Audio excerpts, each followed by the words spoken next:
Tigraay haleellaan nurratti banamee jechuu mootummaan Itoophiyaa sobaa jedhe. Dubbii himtuun ministeera muummee Billanii Siyyuum ibsa har'a hagayya 18 2022 kennaniin himannichi marii nagaa irratti hirmaachuu jalaa miliquufi jedhan. Humnoonni Tigraay ibsa kaleessa baasaniin mootummaan federaalaa karaa lixa Tigraayin haleellaa meeshaa waraanaa gurguddaan deeggarame raawwateeraa jechuun himataniiru. Kanaanis labsiin dhukaasa dhaabuu sarbameeraa jedheera. Ibsi dhaaba kanaan kenname. Billaneen garuu ibsa gaazexeessitootaaf kamisa Finfinneetti kennaniin himannaa kana kuffisaniiru. First question of an attack. I think the Ethiopian government has demonstrated Gaaffii waa'ee haleellaa irratti mootummaan Itoophiyaa wal amantaan jiraatee nageenya akka bu'uuf jecha irra deddeebiin hojjechuun agarsiiseera. Waraanni kun xumura akka argatuufis haalota mijeessaa tureera. Himanni gama achiitiin irra deddeebiin garana dhufu karaa nagaatti deebi'uu fi mari'achuurraa fagaachuuf tooftaa taasifamudha. Dhukaasni dhaabuu namoomaaf jecha mootummaa federaalaan lafa kaa'ame ammallee akkuma hojiirra ooletti jira. Ibsa mootummaan irra deddeebiin baasuun dabalataan michuuwwan keenyas gargaarsi namoomaa Tigraay qaqqabaa akka jiru kan dubbataa jiranidha.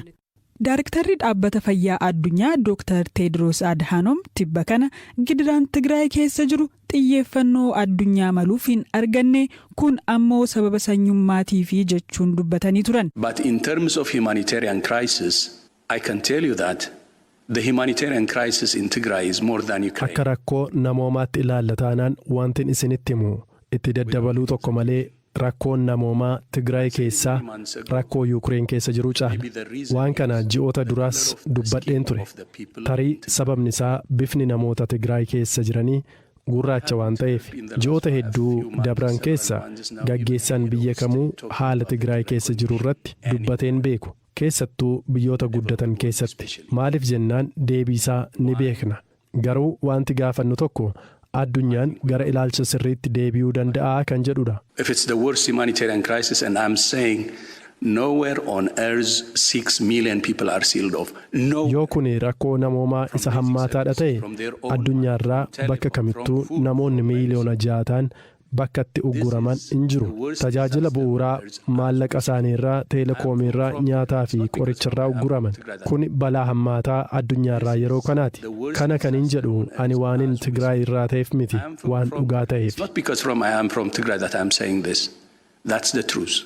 Dubbii aangawaan kun dhiyeenya kana dubbatan irrattis dubbii himtuun waajjira ministeera muummee Itoophiyaa Billanii Siyyuum deebii kennaniiru. The comment is one among many unethical ones that has been made by the WHO Director General and is not surprising. Yaadni isaanii kun dubbiiwwan naamusaan ala irra deddeebiin Daarektarri dhaabbata fayyaa addunyaa kan dubbatan keessaati. Waan haaraas nutti hin taane yaada miidhama sabaa jedhuu fi aangoo qabu kanarratti fayyadamuun hawaasa idila addunyaa irraa deeggarsa siyaasa dhuunfaa argachuuf yaaluun teessoo sanarraa kan eegamu miti. Dhaabbanni biyyoota gamtoomanii waadaa dhaabbaticha cabaa jiru kana akka qoratu shakkiin qabu. Wayita aangoo kana fudhatan waadaan seenan hojjetaan UN tokko loogii tokko malee akka tajaajilu lafa kaa'a. Yaadni isaan kennan hedduun garuu kana kan cabsudha. Barreessaan olaanaa dhaabbata fayyaa addunyaa kun yaada garee shororkeessaa jedhame labsame tokko tamsaasuu barbaadu taanaan aangoo guddaa idila addunyaa kanarraa ka'uutu gorfama. Himself of a high level global position.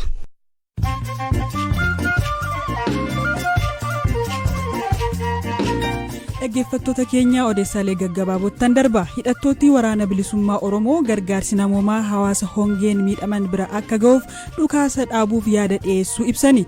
Ibsa gareen kun baaseen mootummaan deeggarsi akka hin geenye dhorkaa jira jechuun himateera.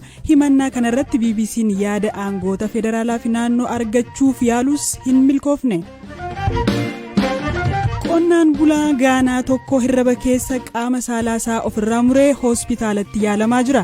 Namni ganna 47 kuni otoon barcumarra taa'uu mugeen rafee abjuu koottan foon tokko fuuldura koo kaa'ee mura ture akkattiin haaduu fuudhe garuu hin yaadadhu jedhe. Dho'insa boombii magaalaa guddoo Afgaanistaan Kaabul keessatti qaqqabeen namoonni 21 du'an jedhe poolisiin. Dho'insi kun kan uumame masjida keessatti bakka namoonni hedduminaan walitti qabamanittidha. Odeessaaleen gaggabaaboo kanuma.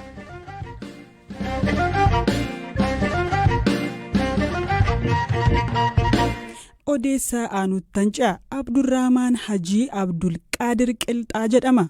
Gujii Bahaa Aanaa Waadaraa irraa bara 2015 sababa mormii siyaasa yeroos biyya keessa tureen baqachuun Masrii galuuf biyyaa akka bahe dubbata. Dubbiin garuu akka fedhiisaa hin ta'in hafe erga Sudaan gahee booda godaantota biroo waliin daldaltoonni Liibiyaatti isa gurguran. Daldalaa tokkorraa biraatti al 3 caalaa dabarfame. Gammoojjii Saharaa keessa beelaa fi dheebuu arge. Bara 2019 magaalaa Tiripoolii gale. Abdiin erga magaalaa Tiripoolii galee hidhaa fi dararaan irra ga'us haala rakkisaa keessatti mirga isaaf falmaa miidhaa mana hidhaatti godaantota irra ga'u BBC dabalatee miidiyaalee fi dhaabota miti mootummaatti himuun ifa baasaa ture. Bara 2021 keessa haadha warraa fi ilmoo ji'a 6 achumatti godhate waan qabu hurgufee gara Xaaliyaaniitti geggeesse. Baatii tokko dura ammoo mana hidhaa Liibiyaa jirurraa dhaabbanni godaantota addunyaa isa waamee Xaaliyaaniitti cehee akkasiin waan achi jiru nutti meera. Interviif na yaamanii ergaan dhufee intervii qabda kottu naan jedhanii erga dhufee an jedhee bakka interviin hin jiru saatuma bichaa nutti kaa'anii wanta milikkata ati ittiin deemtu saatii tokko sitti kaayanii suuraa sirraa fuudhanii ishaaraa si goosisan jechuudha basmaas goosisanii bakka kanuma goonee farramnee mammaan jennee suuraa nu kaasanii kalaas Xaaliyaanii deemtu nuun jedhan bataam itti nan gammade maaliif hawwiin kiyya bakki ittiin inni jiru rabbiinis dhaqeetu manni irra naa galche waan ta'eef baay'ee takkan gammade dhaloota koo kan lammaffaatti natti dhagahame maaliif waan baay'ee argeen darbee keessaa waan ta'eef rakkeenya cimaa beela dheeboo fi ammas miidhaa dhala ilma namaarra hin gaamne wanta an arge Liibiyaa keessatti jechuudha. Wanta baay'eedha gudeeddii shamarranii jira miidhaa ijoollee didu. Atiis asuma dhaabbattee kabalamtaa haati maatii keenya asuma sibiira dhaabbattee hin kabalamti irraa dhoowwuu fi humna hin qabdu garuu. Mee Abdi gaafa jalqaba manaa baate waan kana hunda keessa nan darba jettee yaaddee turte? Kana narra gahaa yookaan fi kana na mudatas jedheetiin hin yaadne yeroo sanatti yeroo san gara Masrii kanatti hin deemaan jedhe Masrii kana nagaan hin galtaa yoo galtee hin dalagattaa achirraa immoo dhaaba baqattootaatiin hin deemtaa jecha ijoollee dura deeman irraan dhagaa ture Liibiyaan dammoo hin cimaa jecha yeroo nama qalaa turan sanitti waan beekuuf ijoolleen saba ollaa kennaa yeroo sanitti waan deemanii qalamaniif waan beekuuf hin deemaa jedhee yaadne erga waan tokko na arginnuuti dhufneetuma Liibiyaa gallee Liibiyaan bakka Liibiyaa galtanii jirtanii gisee jedhaan wanti nuti barreen Liibiyaa galuu kennaa xiyyiitii bichaadha. Xiyyiitiin tun akkuma nama yookaan bishaanii fi yookaan awwaaraati bakka turaabee lafarraa ka'u biyyee jechuudha. Akkuma biyyeetti nutti gadhiisanii kalaas Liibiyaa galtanii jirtanii jedhan. Mucaa tokkotti Arabiiffa dubbata Somaalee keessaa Ingiliffaan nuuf turjuma yeroo irraa dhageenyu bakka. Xaaliyaanii sadarkaa maalirra jira? Maalidha? Maal sadarkaa maaliirra jirta? Amma fi sadarkaan an irra jiru amma waraqaa naaf hin kennine waraqaa ji'a kanaaf ji'a tokkoof cufaa ture ji'a tokkoof walakkaa cufaa ture ji'a sagalaffaan hin banamaa waraqaan isiniif kennama nuun jedhanii kan ji'a 6 fudhannee jirra kan waggaa 5 isiniif kennamuu danda'a kan waggaa 10 isiniif kennuu danda'a nuun jedhanii amma sanitti eeggadhaa obseetuma eeggadhaa yoo fuulduraa fi yoo dalagaa arganne gara dalagaatitti gara danda'amuun waan humna kennaa afaan isin baranne waan ta'eef amma xiqqoo barachaa jirra afaan barannee waan dandeenyu itti dalanna.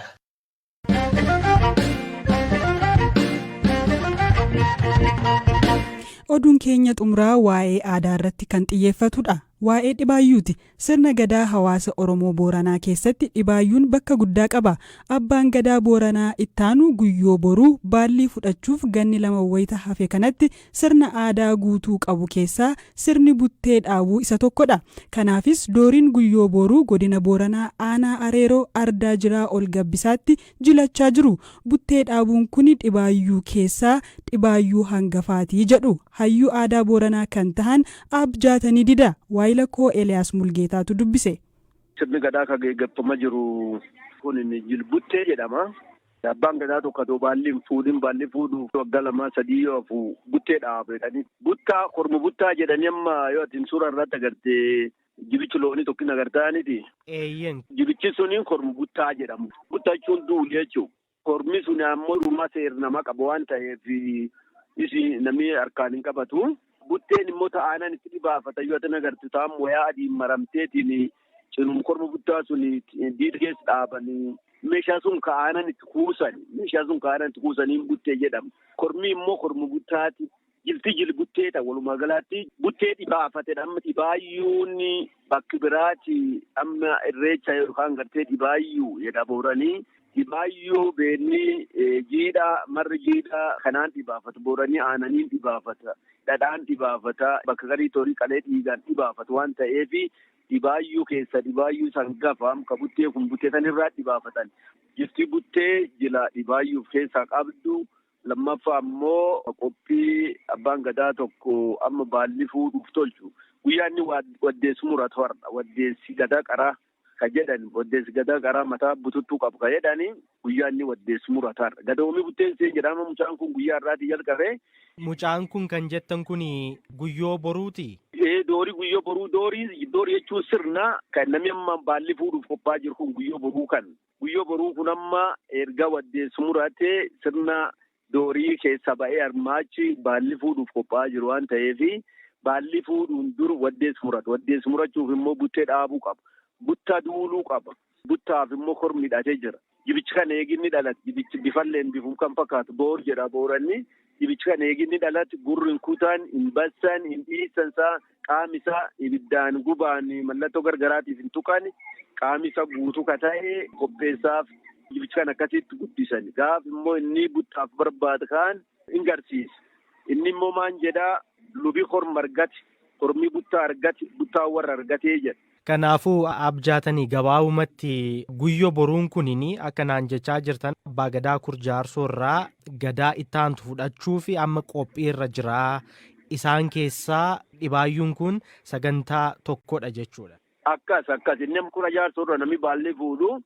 Guyyoo boruu kun amma sa'aatii ammaan tana gadaan qaban waan ta'eef doorii kee jira. Kanaaf doorii guyyoo boruu jedhama. Amma ganna lama taafee? Gannu wagga lamaan kana tafe wagga lamaan duubatti nama gadaa isaa baalli fuudha jechuudha. Ayyee. Korma kana suuraarraa piichaarraa akkana argetti jibichi kun addarraa baallee ka guchiifaatu irra jira. Maaliif akkas tolchan?